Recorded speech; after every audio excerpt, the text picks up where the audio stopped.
Hi, I'm Ricardo Bulkins. And if you've ever walked into a store to buy just one thing and walked out with a full bag, you're not bad with money. You just stepped into a system built to make you spend more. You look at the receipt and think, when did I even decide to buy all of this? And here's the truth. Overspending isn't always a discipline problem.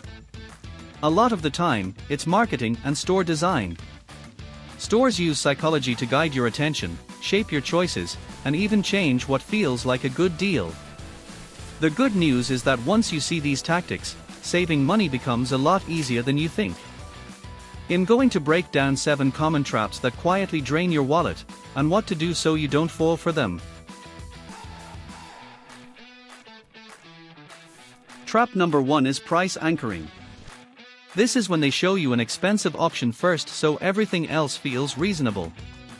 You see a jacket for $120, then you see a similar one for $70, and your brain goes, oh, $70 isn't that bad. But yesterday you probably would have said $70 is expensive. That's the anchor doing its job. The fix is simple. Set your limit before you start looking. If you decided ahead of time you're spending $40, then $70 isn't a deal.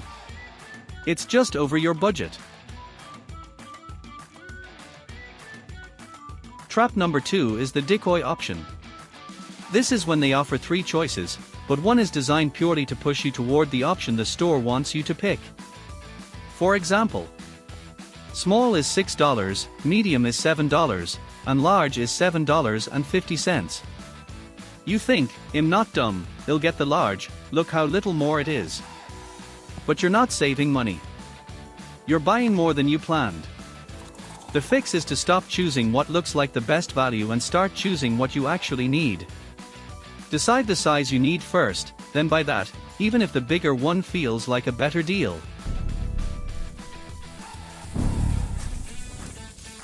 Trap number 3 is fake urgency. Signs like only today, limited time, and last chance exist for one reason: to make you buy now before you have time to think. If you don't compare, pause, or walk away, you're more likely to overspend. The fix is the 24-hour rule for unplanned purchases. If it wasn't on your list, take a photo, leave, and decide tomorrow. Most of the time, the urge disappears by the next day. Trap number 4 is bundles and 2 for deals. 2 for $10, buy 3 and save. All of that sounds like saving money, but it often makes you buy more than you intended. If you came for 1 and you buy 2 because it feels smart, you didn't save, you spent more. A discount doesn't matter if it increases your total spending.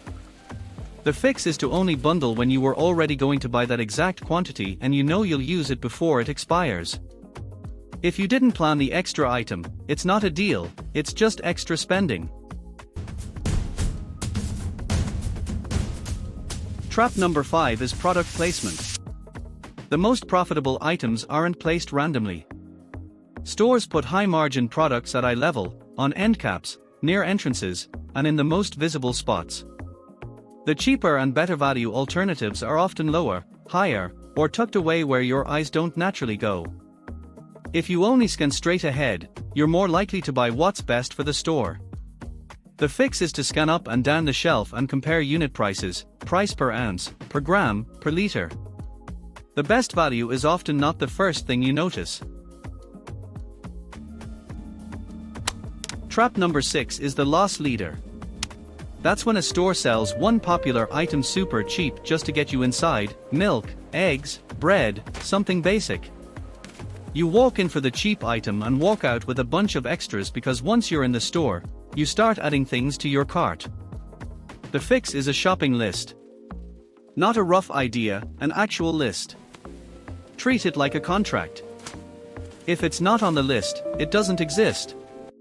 That's how you stop the store from expanding your cart for you. Trap number 7 is the checkout trap: small add-ons. Gum, candy, snacks, drinks, little just-in-case items. They are cheap individually, but they add up fast. A few dollars here, a few dollars there, and at the end of the month you wonder where your money went. those items are placed at checkout for a reason. You're tired, you're waiting, and your decision-making is at its weakest. The fix is a rule. Buy nothing from the checkout lane. If you want a snack, bring one from home. If you want something small, remind yourself that these small purchases are exactly how the total creeps up. Here's the big idea. Stores don't just sell products, they sell decisions. And if you don't make your decisions in advance, the store will make them for you.